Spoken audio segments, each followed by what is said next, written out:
ये एंट्रेंस है। Sure sir. तो ये जो एंट्रेंस जो सर आप देख रहे हैं, चीनी यात्री सर ह्वेनसांग ने, you know the Chinese traveller Hiuen Tsang was the student and teacher of Nalanda university. और सर ह्वेनसांग ने अपने यात्रा वृत्तांत में लिखा था कि उस जमाने में बहुत सारे स्टूडेंट्स एडमिशन के लिए ललायित रहते थे। सभी लोग नालंदा में पढ़ना चाहते थे, या इच्छुक रहते थे। हाँ, इच्छुक रहते थे। ललायित मीन्स इच्छुक रहते थे कि उनकी जिज्ञासा थी, उनकी लालसा थी कि मैं नालंदा में पढ़ूं। और सर जैसा कि ह्वेनसांग ने लिखा है कि जब ह्वेनसांग यहाँ आए तो एक लंबा क्यू लगा था। चारों दिशाओं में एक सर दरवाजा होता था जहाँ गेटकीपर बैठा करते थे, वो स्टूडेंट्स का टेस्ट लेते थे, इंटरव्यू होती थी। तो भाई सोचिए कि जब गेटकीपर इतने विद्वान थे तो सर पढ़ाने वाले कितने होंगे। करीब 10% बच्चों का एडमिशन होता था और जो बच्चे इंटरव्यू में फेल कर जाते थे उनको फिर से पुरानी पुस्तकों को अध्ययन करके एक बार फिर से इंटरव्यू देना होता था, तब जाकर एंट्री होती थी।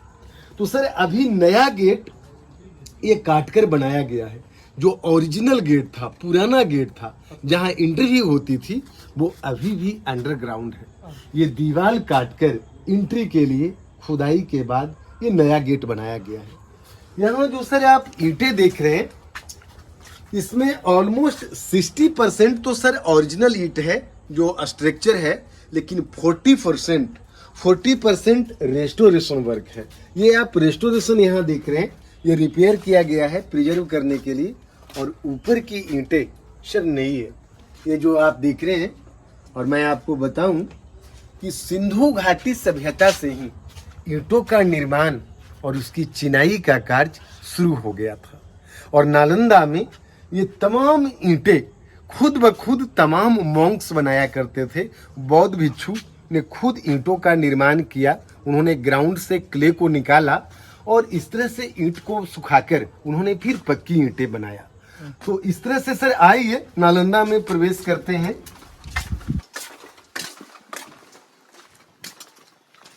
अब जो सर हम लोग बिहार संख्या 5 के सामने आप खड़े हैं। बिहार का मतलब है हॉस्टल्स या मोनेस्ट्री या बौद्ध भिक्षुओं का रहने का स्थान।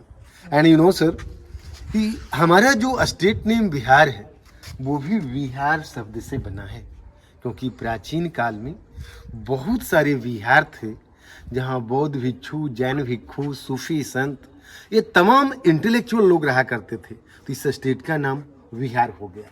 और एएसआई ने लिखा है कि पुरातात्विक आधार पर इसका निर्माण गुप्त काल में हुआ था, जो बिहार संख्या 4 के समकालीन है।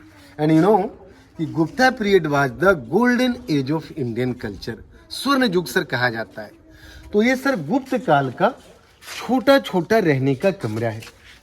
एएसआई के रिकॉर्ड के अनुसार कि इस कमरे का उपयोग सर्वप्रथम रहने के लिए रहा होगा, लेकिन कालांतर में अर्थात लेटर पीरियड में उन्होंने दरवाजे को ढक दिया था और इसका उपयोग अनाज संग्रह के लिए भी किया जाता था। और वो ऊपर की सीढ़ियों से वो नीचे जाया करते थे। तो इस तरह से सर ये सारे कमरे जो हैं गुप्ता डायनेस्टी का है। यहाँ जो आप थिकनेस देख रहे हैं दीवार का, खूब मोटी दीवार है। इसका ये फायदा था कि यह जाड़ा के दिन में गर्म और गर्मी के दिन में ठंडा होता था। तो एक तरह से सर इस तरफ सारा का सारा मोनेस्ट्री है और एक तरफ इधर मोनेस्ट्री है। और ये बीच में जो सर आप देख रहे हैं, ये बड़ा सा पैसेज था, एक लंबा चौड़ा कॉरिडोर था आने और जाने के लिए, कि हर दो हॉस्टल के बीच में एक कॉरिडोर होता था लोगों को पास आउट करने के लिए, चहलकदमी करने के लिए।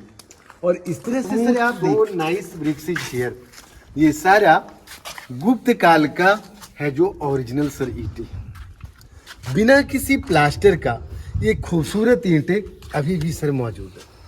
और इस तरफ जो आप देख रहे हैं, ये आउटर साइड में ये नया वृक्ष सर लगा हुआ है ऊपर। ये प्रिजर्व करने के लिए, रेस्टोरेशन करने के क्रम में उन्होंने नया वृक्ष का निर्माण किया। और चूना पत्थर, मिट्टी, चावल का माल, इन चीज़ों को मिलाकर गारा बनाया जाता था, पेस्ट बनाया जाता था और ईंटों को जुड़ाई किया जाता था। तो ये प्रावधान था कि वो लोग सीमेंट के जगह पर चूना पत्थर और मिट्टी का उपयोग करते थे वो पेस्टिंग के लिए। तो इस तरह से सर आगे चलकर मैं आपको एक नक्शा दिखाऊंगा, then we can go here and there. ये पूरे एरिया का प्लान मैप है। एक ये सर है जो यहाँ plan of the excavated remains at Nalanda. ये पूरे एरिया का सर प्लान मैप है और अभी हम लोग सर यहाँ खड़े हैं, वी आर हियर। तो इस तरफ से आपने यहाँ से अंदर आया, शुरू में आपने ये 5वीं शताब्दी का छोटा छोटा सर आपने कमरा देखा है मोनेस्ट्री नंबर 5 का, और इस पैसेज से होकर आप यहाँ खड़े हैं। तो सर ये जो पूरी लाइन है, this is the row of monastery up to the tree. वो दूर पेड़ तक आप देख रहे हैं, ये पूरा का पूरा सर हॉस्टल्स की लाइन है। प्राचीन काल में यह एक बहुत बड़ा एरिया में फैला हुआ था, लेकिन अभी 1 स्क्वायर किलोमीटर में सर फैला हुआ है। मोनेस्ट्री के जस्ट ऑपोजिट में चैत होता था। चैत का मतलब सर टेम्पल। ये देखिए मंदिरों की लाइन है, ये जो आप आगे देख रहे हैं that is the row of temple. So monastery and temples are facing each other. बिल्कुल एक दूसरे के आमने सामने है।